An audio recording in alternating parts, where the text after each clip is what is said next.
Do you think T1 having Mako on controller instead of coming to this game with DH would make them a better team in terms of fragging and carrying the load in the mid-rounding?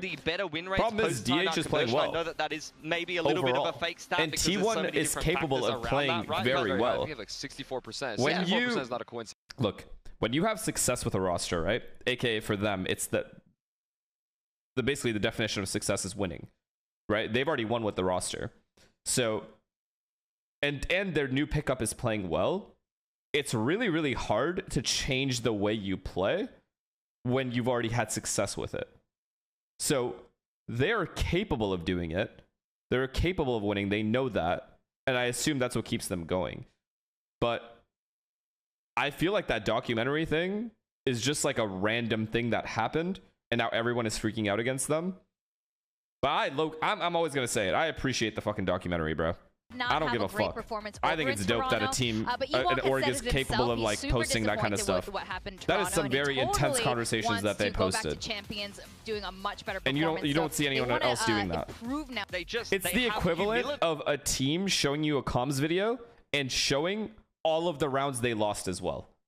And then showing like what players said after the round losses. It rarely happens.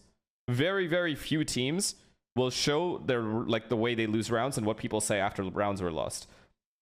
T1 gave you full transparent video on the what's going on in the inner workings in the background on a team that's struggling, from a team that was on a highest high to the lowest low. You got to see that, and that to me is the most interesting stuff. So I don't know if you guys know or watch football at all, but like what's it called, the All or Nothing series with Manchester City, with Arsenal, those are the most interesting things to watch, because it gives you an insight into the actual like behind the scenes of a team, whether it's good, bad, whatever, all of it. And I think that is how I guess it's like that in Drive to Survive as well with F1. That's how that's fun to me. That's genuinely interesting stuff. I'm not gonna judge these people, especially like for people who have never been in these players' positions, to judge them and say like this guy shouldn't be saying this or this guy's blah blah blah. Like, you have no idea what you would do in his position. You have no clue. So I just find it silly that people have taken such a strong stance against T1 over this documentary. It's so silly. It's not people, it's always the kids. You know, yeah, the Sentinel probably. roles on